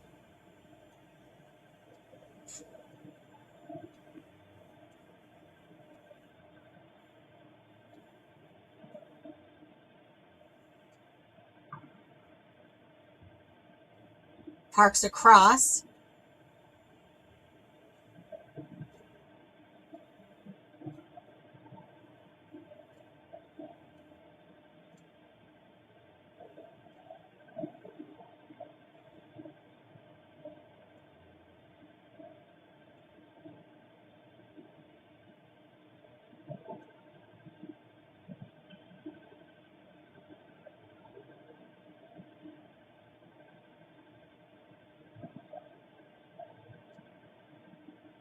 There's the car.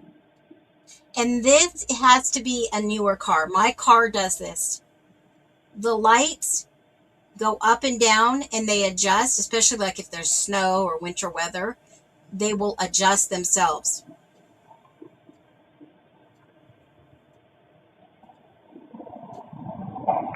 And it looks like the car tries to park here and realizes it's not going to fit there. Looking for a parking spot. Nope, not going to fit. They're calling this a light white SUV.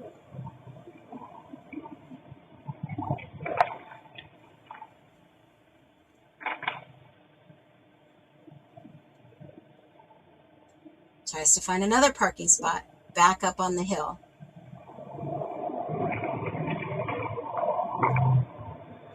Light colored SUV. And you can tell it tries to park back there because you're going to see the lights shining on 1127, top left-hand side of the screen. Like it turns around and comes back down. Doesn't park up there. I don't think it parks. Just watch the left side of the screen.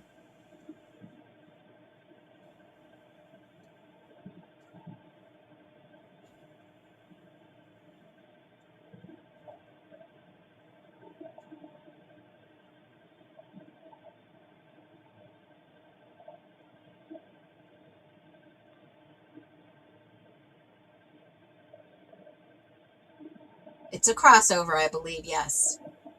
Thanks, Jethro Tull. Love your name, by the way.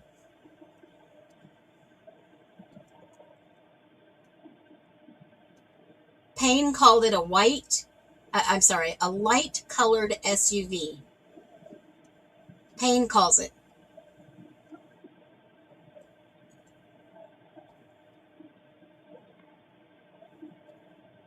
No, it's a crossover.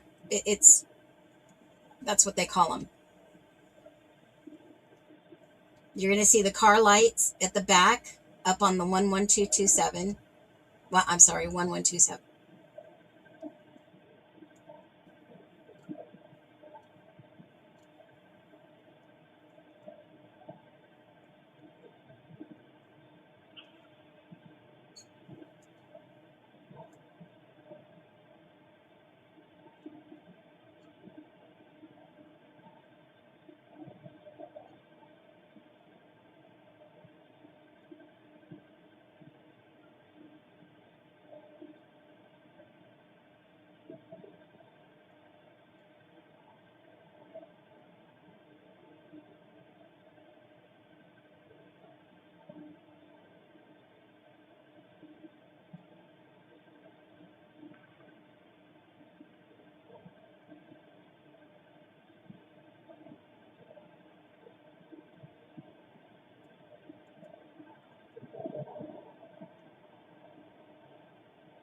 Now this is where it gets good.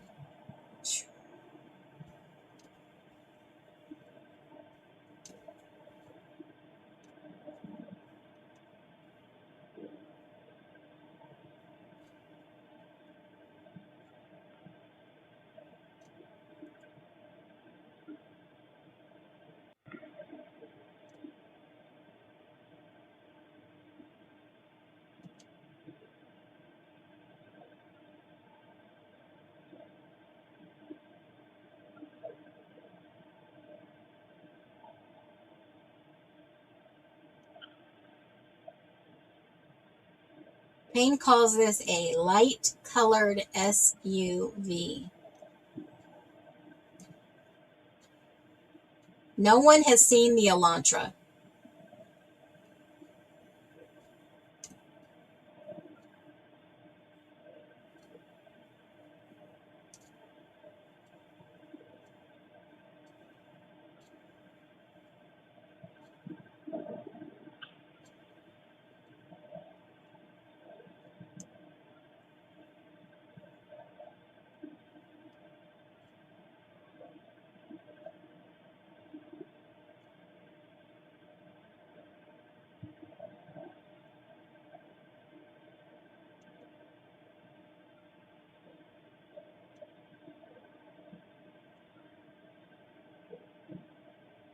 Be patient, it's coming in. That's why I want to edit this video and speed it up.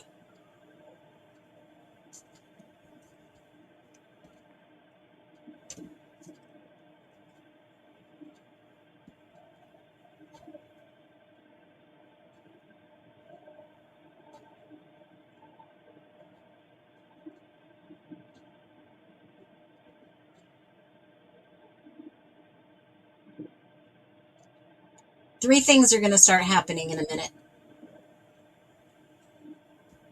You'll pick up on it really quick.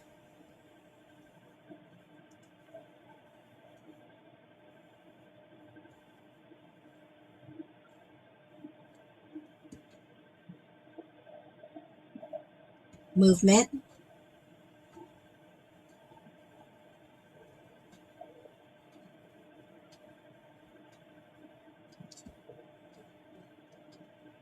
People.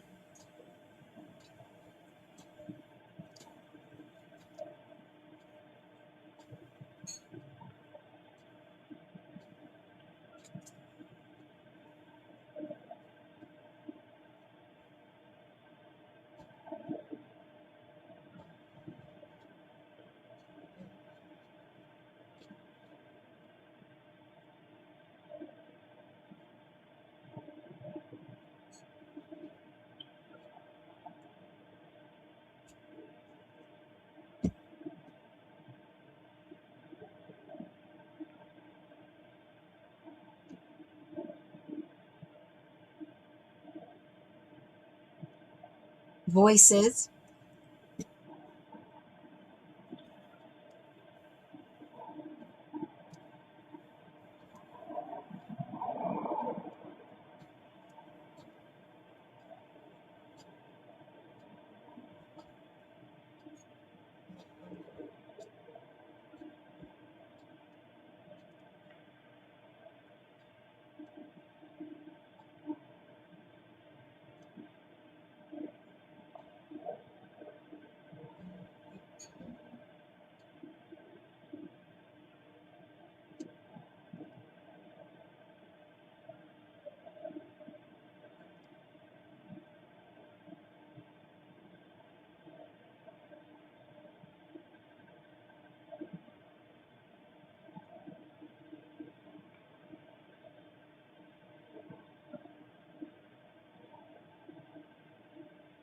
Hear a lot of movement.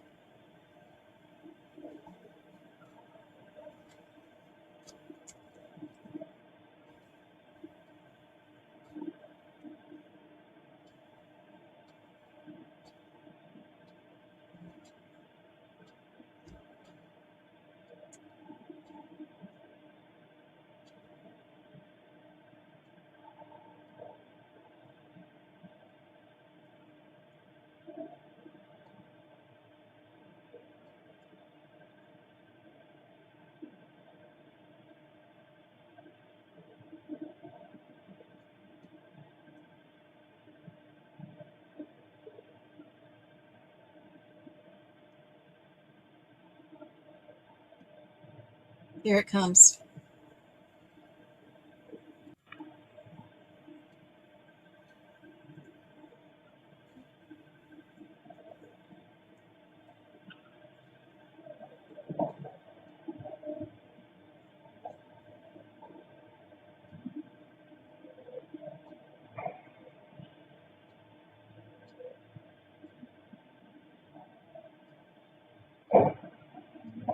Car closes, or the door.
Dog barks.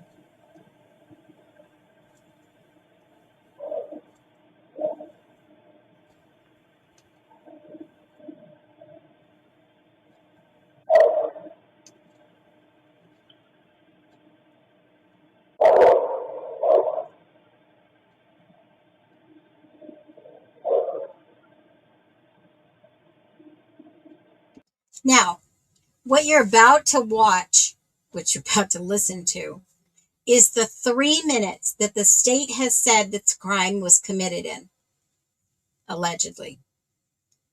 There is no way, in my humble opinion, that someone could go in there and do this in under 3 minutes. And yes, the MPD went through this and they did their timed runs.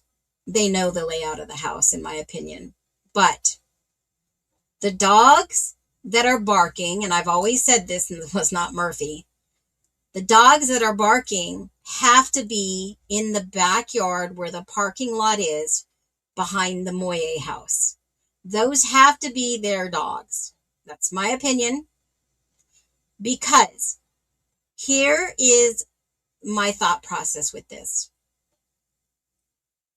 Turvey says subsequently, the times of the murders were before 4 a.m. What if someone came, and this is a hypothetical, we're discussing everything for commentary, public discussion, opinion, speculation, based on every public information, court filings, media reports, interviews, audio, viewer analysis. We're not accusing anyone or any private person of a crime here. We're not claiming that we know what happened. We're asking questions about transparency, due process, evidence, public trust. The victims deserve truth. The families deserve truth. And the accused is presumed innocent unless legally proven otherwise. And every person discussed here should be treated with caution and fairness, right? Basic fairness. So, in my opinion, something happened earlier in the night, maybe between 1:30 and 3:30. And someone was called in to come, allegedly, and clean up this mess. We've heard the name Kopaka. We've heard the name Koberger. We've heard these names over and over again, but not associated with a light SUV per pain. Those are definitely outside dogs, and they are bigger dogs, in my opinion. I'm a fur lover, fur baby lover. And those dogs don't stop barking for 45 minutes. We don't want to listen to the whole video. I recorded it all the way through. We don't want to hear the barking. Dogs will bark, and dogs have been known to bark up to an hour after being riled up, their adrenaline, their uncomfortableness, the trauma. And I believe somebody, in my opinion, was in the back parking lot behind 1122. We know the evidence is there. People left up that way. They continued the crime scene either further back. We've seen that on the video. We've seen it in the evidence. But here's my take. Someone was called in to stage and clean up this messy situation that involved some people that you're going to see tomorrow in our war room, members only style. You're going to want to see it. Once you see it, you can't unsee it. For the next 3 minutes, I want you to listen to 3 minutes of this video, and we will definitely talk about it. There's something bigger.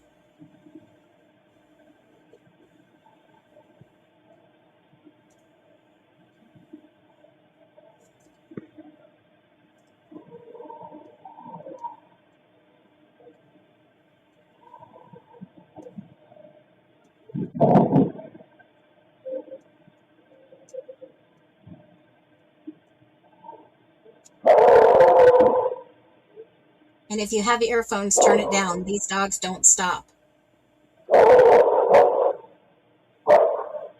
I'll mute it for a little bit, because they just keep on barking for 45 minutes. And this is the testimony, the statement that a witness said that these dogs were barking between 4:15 and 4:45-ish, 4:50. Absolutely already took place. They needed to get those guys out of there. You don't clock in and clock out for a private assignment like that, and on duty when this happened would look awful. I believe they were told to patrol the area, specifically in this neighborhood, for a reason, in my opinion. With the level of people that live there. Now, here's the odd part. Someone comes in for 3 minutes, stages the best they can, and somebody else has to clean up. Dogs are still barking. Let me turn the volume down a little. Dogs are continuously barking because I believe this car is parked in the back, and whoever got out of the car is inside. Whoever is in the car is still in the car. There was a driver for this individual, in my opinion. That has to be somebody that is built, muscular, strong, someone who can carry people to stage a crime scene, someone that has been in crime scene before, someone that would know to put it together, that it would never be like, how in the world did this happen?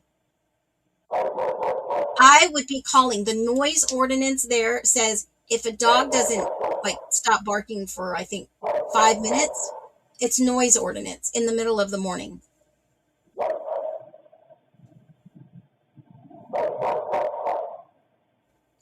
Two minutes in, you're going to see what I'm talking about. A car is waiting over there. It would only take 3 minutes to stage a crime scene, mess it up, move bodies, do whatever they had to do. A car is waiting over on King Street when you enter off a Taylor. You can see the light go off and on. Someone parks or is waiting.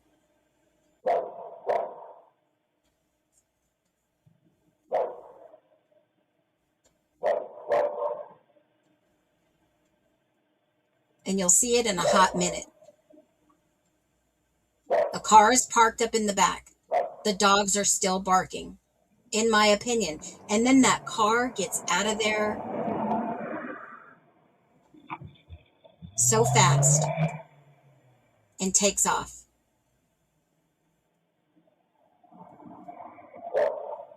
They take off. And where does it go? Walenta.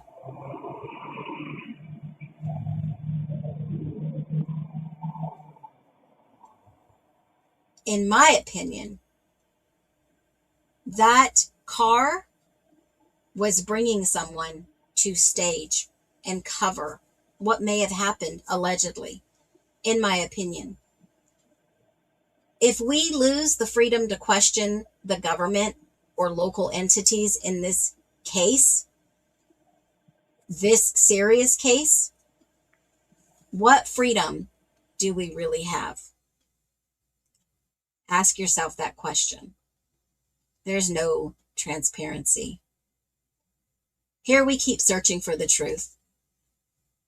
And as a nation, we should always be asking for the truth, in my humble opinion. I don't know about you, but we live in scary times, and I'm not trying to scare you. We should be able to ask the question in this day and age. What are they trying to hide? And as we start to begin our celebrations over the next week, we do want the truth. We do want transparency. We want the ability to ask the tough questions, the uncomfortable questions, because like I've said before, the victims deserve freedom of truth, and so do the families. Every single one of you, thank you for tuning in. I appreciate every single one of you. You all have been amazing. I'm glad we have such a safe space that we can come here. Y'all, tomorrow, 1 p.m., don't forget, I almost forgot. 1 p.m., we are going to have a round table. We are going to have a war room style. Real Eyes Analyze is going to be up. We're going to be talking about this case, who the evidence, yes, folks, who the evidence points to in the Idaho 4 crime. Y'all be well. And I'll see you back here tomorrow at 1 p.m. for a special Saturday live with Phoenix Talks. Be well. Yeah, you see it? It's all coming down. Let's go.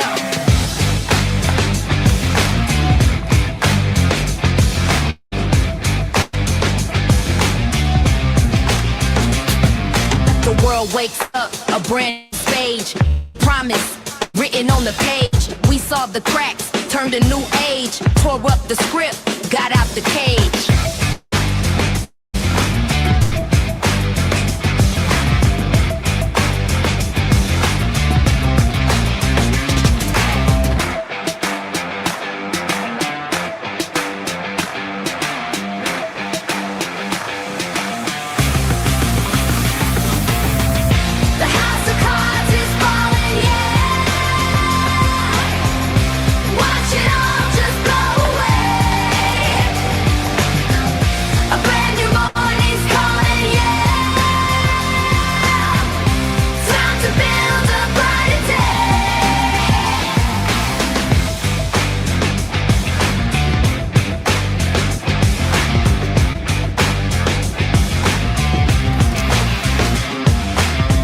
Dig deep, they can't be stopped. A solid truth that can't be topped. For every voice they try to drop, we rise up higher from the crowd.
just the beginning.